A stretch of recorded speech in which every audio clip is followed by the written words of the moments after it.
Nous voici en 2026. Nous entrons dans une année avec beaucoup de chagrin. 2026 représente pour notre pays et pour notre peuple une année décisive. C'est une question de vie ou de mort. Où notre pays va subsister, où notre pays sera appelé à être balkanisé. 2026, c'est une année de responsabilité. Parce que la crise que connaît notre pays est une crise extrêmement grave. Et je viens m'adresser au peuple congolais, moi, votre serviteur, Armand Mavinga Tiafunenga, président du mouvement pour la paix et le développement du Congo, MPDC, et la coalition pour le changement républicain du Congo, 3CRDC. Nous nous retrouvons devant le plus grand défi de l'histoire. Un grand défi qui interpelle notre conscience. Parce que nous risquons de disparaître comme peuple d'ici à 150 ans. Mais aujourd'hui, nous vivons le plus grand holocauste après la Seconde Guerre mondiale. Un génocide de plus de 12 millions de Congolais qui sont morts. Et une crise humanitaire sans commune mesure. Plus de 8 950 000 Congolais sont déplacés de force et vivent abandonnés sur le sol de nos ancêtres. Plus de 1 200 000 Congolais sont réfugiés dans des conditions très difficiles dans le pays voisin. Nous avons des millions de femmes, de filles et des enfants violés et dont l'espérance est détruite. Et notre pays est cité parmi les 5 pays les plus pauvres de l'humanité, malgré nos riches ressources naturelles que nous égorgeons. La crise est donc grave.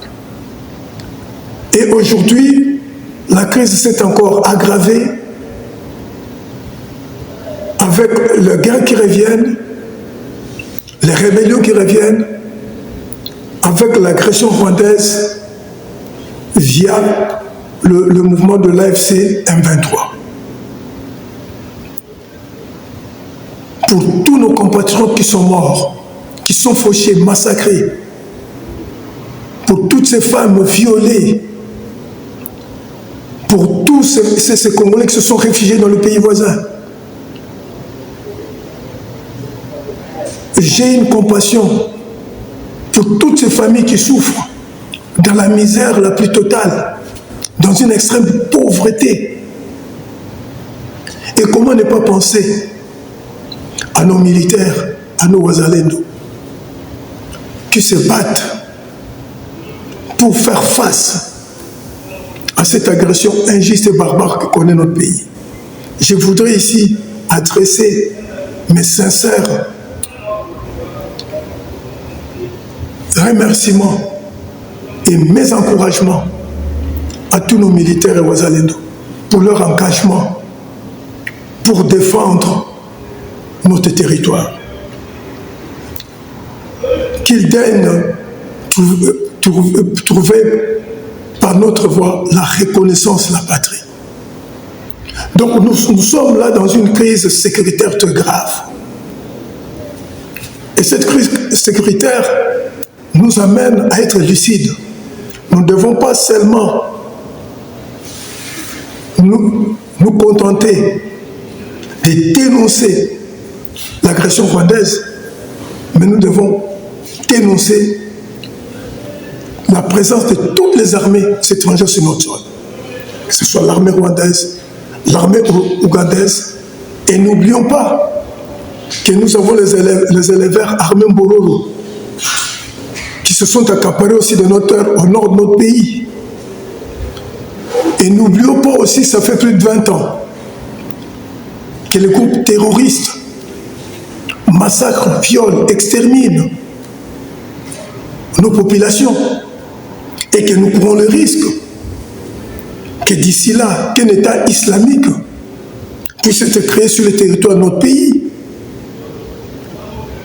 Et là, ça s'appelle un véritable sursaut national en matière de réforme urgente et titanesque des forces armées et de tous nos services de renseignement et d'immigration. Et cette réforme doit prendre en compte tous les éléments constitutifs d'une armée dissuasive, des militaires bien formés, des militaires bien équipés, une armée bien équipée, une armée disciplinée, et que nous devons être aussi à la pointe des nouvelles technologies, les nouvelles guerres. Tout cela appelle une véritable réformulation d'une nouvelle politique de défense, de sécurité et d'immigration, en tenant compte de tout ce que nous connaissons comme agression de pays voisins. Et cette réforme de nos forces armées, de tous nos services de sécurité, s'avère urgente et indispensable.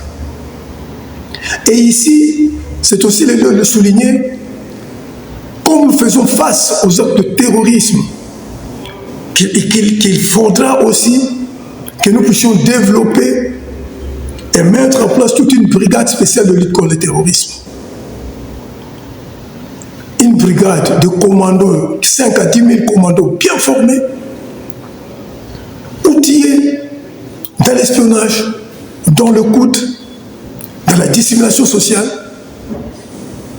des commandos capables d'opérer dans le cadre de la guérilla, mais en milieu urbain comme en milieu rural, comme dans les zones lointaines et dans les zones difficiles d'accès.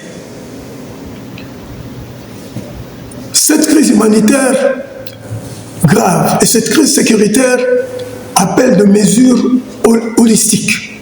Nous n'allons pas réformer l'armée de manière sectorielle, mais nous devons réformer l'armée dans le cadre d'une grande vision de dignité, de cohésion et de développement national.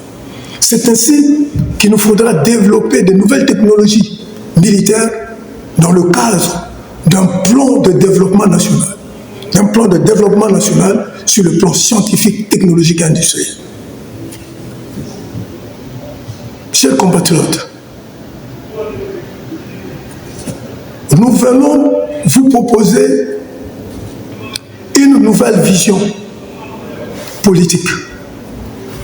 Le mouvement pour la paix et le développement du Congo et la coalition pour le changement du Congo préconisent depuis 2006 pour le MPDC et depuis 2012 pour la 3C RDC une transition exceptionnelle en République démocratique du Congo. Dès 2006, le mouvement pour la paix et le développement du Congo, tenant compte des enjeux, ayant analysé la constitution qui était proposée au référendum, jugeait déjà que cette constitution contenait des dispositions conflictuelles qui pouvaient plus tard favoriser la balkanisation de notre pays. C'est ainsi que dès 2006, le MPDC estimait que nous avions pris un mauvais départ, qu'il fallait prendre maintenant un nouveau départ. Et c'est la raison pour laquelle, de 2006, nous avons préconisé une transition exceptionnelle. Exceptionnelle parce que la situation était exceptionnelle. Et les élections de 2006 et toutes les élections qui ont été organisées depuis 2006 ont été contestées. Et le deal FCC-CAJ de 2018 n'a pas donné le résultat escompté.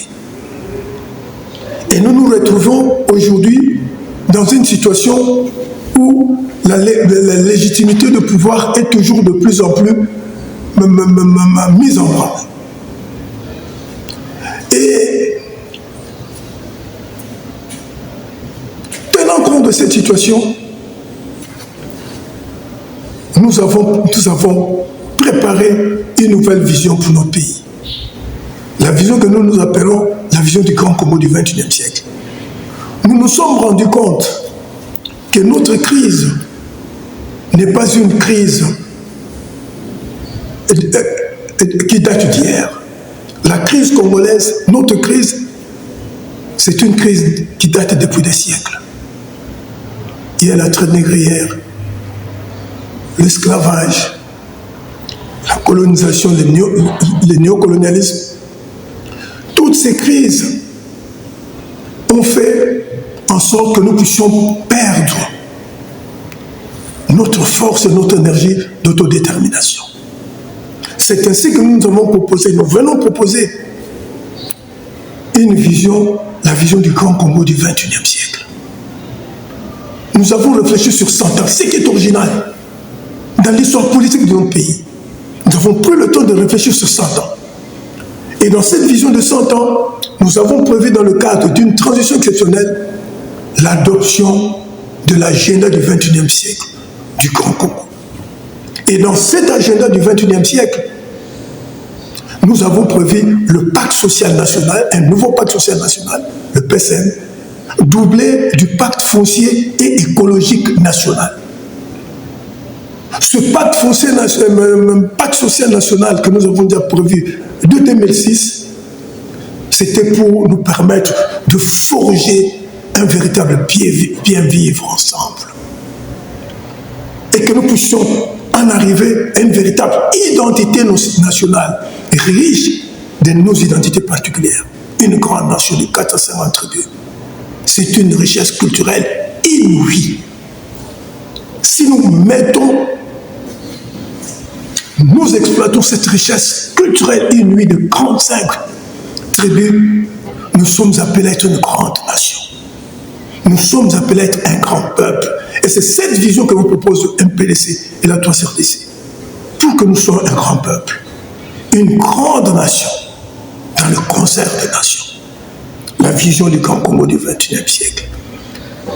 Et le pacte foncier et écologique national, compte tenu des enjeux, des ressources que nous régorgeons, faut-il que nous soyons un grand peuple, que nous ayons la maîtrise des ressources nationales, de toutes les ressources que Dieu nous a données. Et pour que nous puissions aussi nous investir dans ce que nous appelons aujourd'hui l'économie verte, le monde vert. Ne dit-on pas que la RDC est le poumon vert de l'humanité? Au moment où nous parlons de la transition énergétique, la transition de ce monde, non, la RDC n'est pas seulement appelée être un pays solution, mais nous devons au contraire surtout être un pays qui crée des solutions. C'est le sens de ce pacte foncier écologique national. Nous devons devenir un pays qui crée des solutions, qui invente des solutions. Parce que comme je l'ai dit toujours, si tu ne sais pas rêver le réel, tu ne peux pas créer le réel. Il faut rêver le réel et se mobiliser pour créer le réel. Le pacte foncier et écologique national, doublé avec le pacte social national, pour consolider l'agenda du Grand Congo du XXIe siècle. Mais cet agenda, c'est pour que nous puissions réussir la mission que nous avons. France Fanon a bien défini notre mission. L'Afrique a la forme d'un revolver dont la gâchette se trouve au Congo. Nous sommes appelés à être la gâchette de la justice, la gâchette de la paix, la gâchette de la fraternité, la gâchette de la prospérité. C'est la raison pour laquelle, dans le cadre de cette nouvelle vision que nous vous proposons pour que nous soyons un grand peuple, nous avons prévu que le Grand Congo du XXIe siècle devant être non seulement le poumon vert de l'humanité, mais aussi et surtout le nouveau poumon spirituel de l'humanité. Nous devons inspirer un nouvel humanisme du monde. Le monde est en crise. Le monde est devenu un monde barbare sans état d'âme. Mais nous devons apporter un nouvel humanisme. Et nous avons cette capacité parce que nous sommes le berceau de l'humanité. Nous devons être le nouveau poumon spirituel de l'humanité, parce que c'est le grand Congo qui doit aider l'Afrique à redevenir le berceau de l'humanité. C'est le grand Congo du XXIe siècle qui doit faire en sorte que l'Afrique redevienne réellement le berceau de l'humanité. Chers compatriotes, cette vision que nous portons du Congo du XXIe siècle, elle est une vision de la jeunesse. Nous allons jeter les grandes bases du Congo du XXIe siècle. Et les nouvelles générations, c'est vous le jeune, qui viendront consolider ces fondations robustes que nous allons planter pour le grand Congo du XXIe siècle. C'est vous les jeunes. Afin que vous deveniez les acteurs de l'avenir, comme l'avait recommandé le pape François en 2023 à Kinshasa. Il faut que les jeunes soient les acteurs de l'avenir de notre pays. Et c'est le sens de notre vision du grand Congo du XXIe siècle. Faire de vous les jeunes les acteurs de l'avenir de notre pays. Et là, je voudrais dire solennellement que vous les jeunes, vous n'avez pas votre avenir dans le système politique actuel. Et que vous les jeunes, il faut que vous soyez des jeunes inspirés, dynamiques, pour que vous soyez des acteurs de notre développement. Chers compatriotes, nous avons les enjeux, des grands enjeux de la paix. Aujourd'hui, partout, des réunions à gauche et à droite, où l'on parle de la paix en République démocratique du Congo. Mais nous voudrions souligner que la région de Grand Lac, la sous-région de Grand Lac, n'a pas besoin de la paix de cimetière. Mais nous avons besoin de la paix de cœur. Nous avons besoin de la paix de cœur. Pour nous qui avons travaillé longtemps dans le cadre de l'UNESCO, nous sommes très attachés à l'idée de l'UNESCO. Le gars prenant naissance dans l'esprit des hommes, c'est dans l'esprit des hommes qui doivent être élevés les défenses de la paix. Quand les armes ne peuvent plus ramener la paix, il faut désarmer le cœur pour que nous ayons la paix. C'est ainsi que nous estimons que les efforts doivent être faits partout dans le cadre de la région, la région de Grand Lac. Si nous estimons qu'il faut qu'il y ait un dialogue inclusif pour le Congolais, nous pensons aussi qu'il est temps au niveau de la communauté internationale de réclamer le dialogue inter-rwandais, le dialogue inter-ougandais, pour qu'il n'y ait pas de tensions dans la région de Grand Lac. Et c'est ce qui nous ramène à la proposition de la CENCO et de l'ECC qui a été appuyée par les autres plateformes d'un véritable pacte social pour le bien vivre ensemble en RDC dans la région de Grand Lac. Mais c'est ici que je voudrais souligner pourquoi notre intérêt pour le pacte social proposé par la CENCO et l'ECC et appuyé par les autres plateformes. Comme vous l'avez vu, comme nous l'avons souligné, de 2006, au niveau du mouvement pour la paix et le développement du Congo, et dès 2012, au niveau de la plateforme de la coalition pour le changement République démocratique du Congo, 3 RDC, nous avons souligné dans nos interventions comme dans nos publications l'importance d'un pacte social. Dès 2006, nous avons préconisé un véritable pacte social, un nouveau pacte. Et quand la CENCO et l'ECC proposent qu'il y ait un pacte social pour la paix et le bien vivre ensemble, que nous ne pouvons que l'appuyer.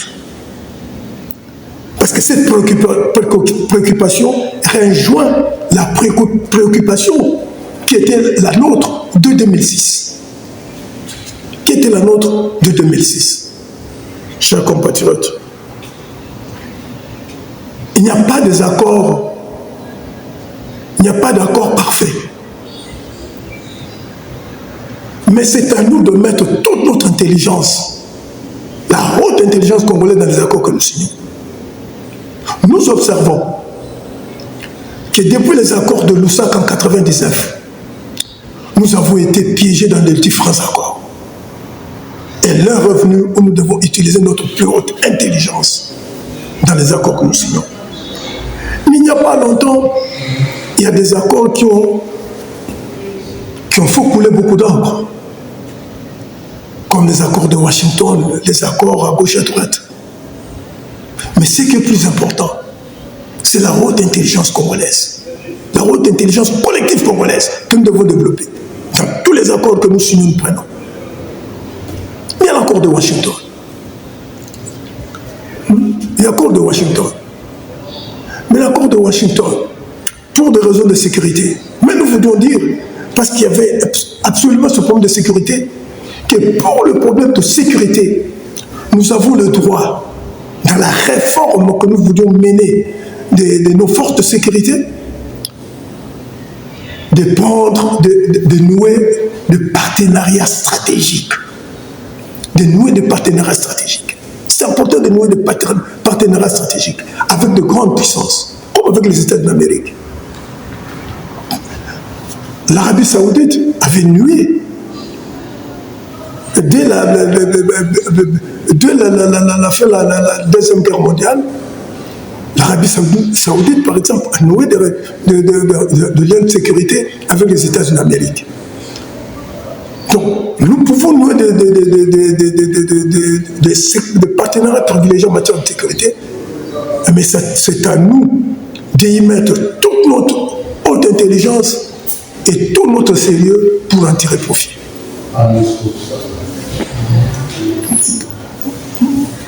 Pour en tirer profit.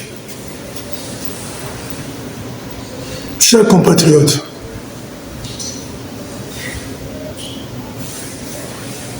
le temps est grave. Nous sommes en face des enjeux majeurs pour notre pays.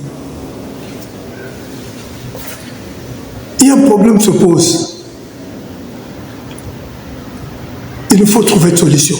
Il y a une urgence absolue d'un consensus national. Il y a une urgence absolue d'un consensus national qui doit sortir d'un dialogue congolo-congolais la plus haute intelligence. Et un consensus national qui doit nous amener vers l'avènement de la 4e République.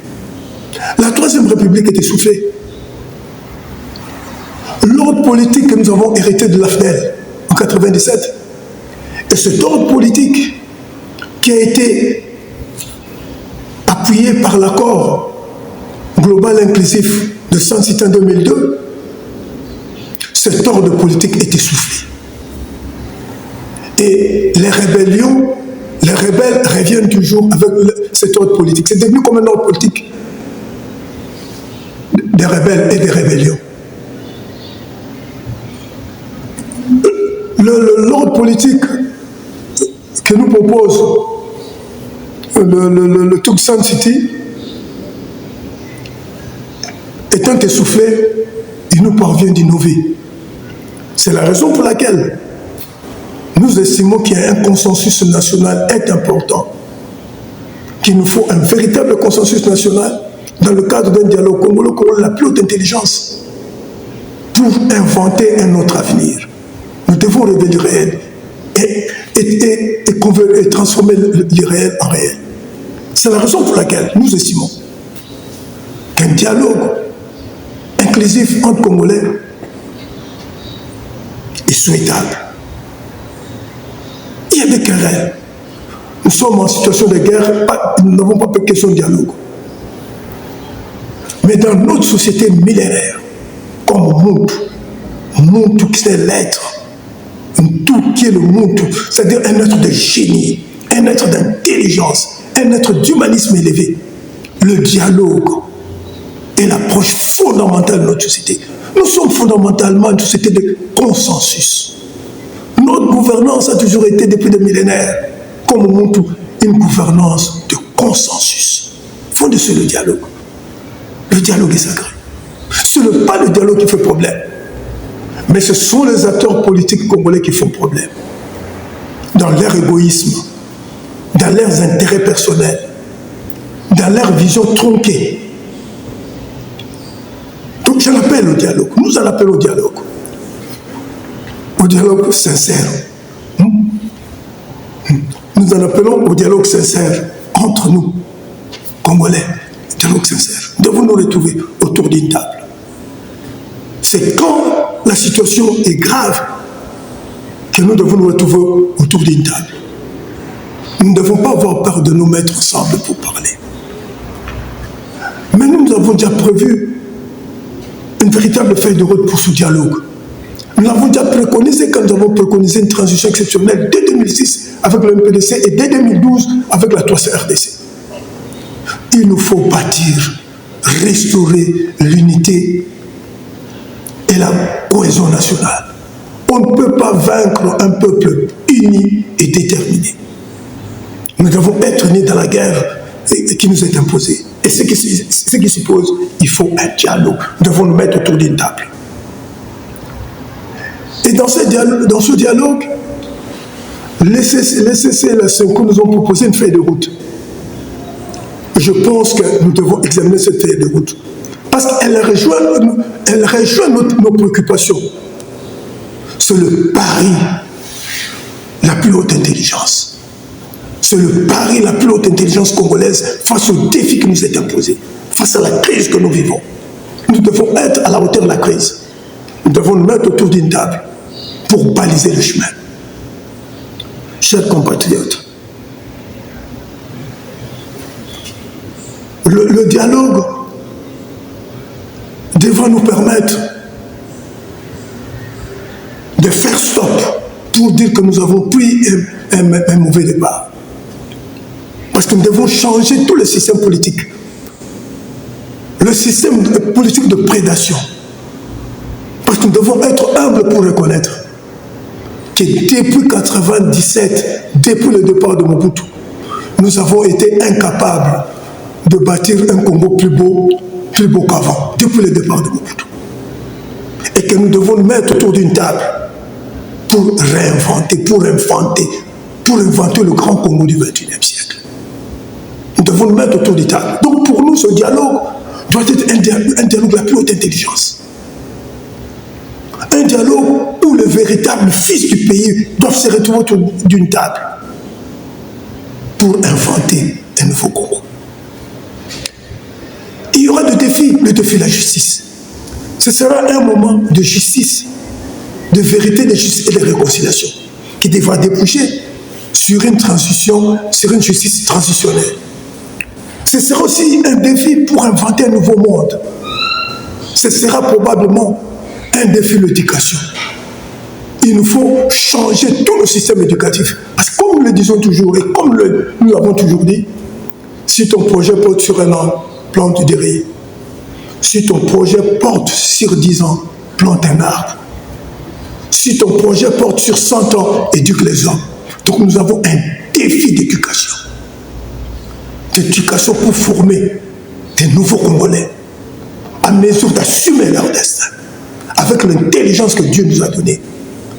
Quand nous parlons de dialogue congolo-congolais, la plus haute intelligence, ce n'est pas seulement l'intelligence universitaire, mais c'est avant tout surtout l'intelligence que Dieu nous a donnée.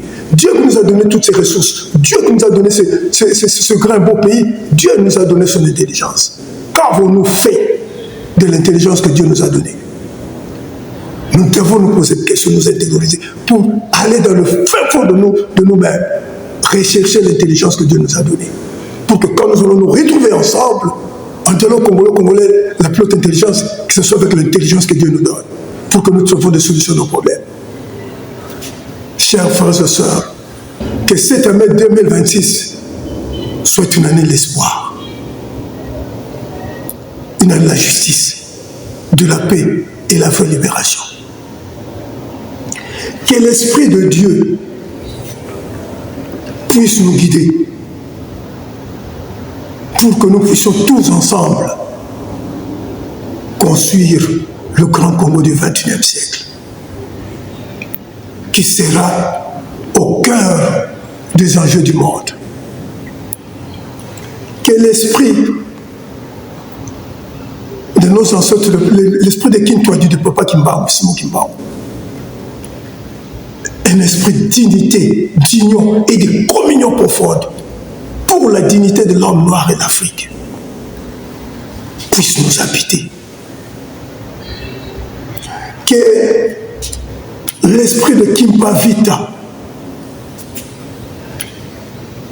puisse habiter toutes nos femmes afin qu'elles soient des héroïnes.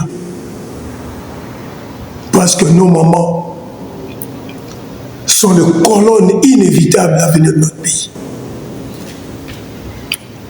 Que l'esprit de Rossi Mukendi, de Thérèse Kapangala et de Luc Nkulula stimule nos jeunes pour qu'ils soient des acteurs de l'avenir de notre pays. Que l'esprit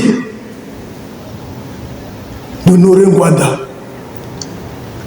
l'esprit de résistance de Noré Ngwanda, de notre sœur Yumut Moussi, puisse réanimer le résistant, nous donner l'esprit de résistance.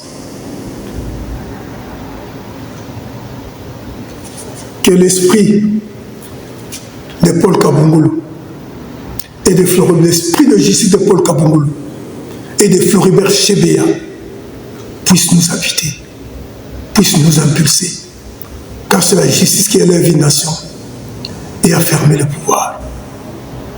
Que l'esprit de dignité, l'esprit de sacrifice, l'esprit de sainteté, l'esprit d'engagement de nos ancêtres, de nos héros. Nous pouvons citer Christophe Mudjiriwa. Nous pouvons citer Christophe Mudjiriwa, Isidore Bakanja, Henri Tenengapeta, Albert Lukusa, Alain Moloto, Floribert Bonachui, national, de Paul Panda Farnana, de Joseph Kasavubu, de Lumumba, de Mobutu Sese Seko, qu'ils puissent tous nous habiter. Sans oublier que l'esprit de ne jamais trahir le Congo de Laurent Désiré Kabila puisse nous animer dans tous nos actes de ne jamais trahir le Congo. Chers compatriotes, que cette année 2026 soit une année de la victoire pour le peuple congolais de notre pays. Vive la République démocratique du Congo. Vive le Grand Congo du XXIe siècle. Vive le MPDC. Vive la 3RDC. Je vous remercie.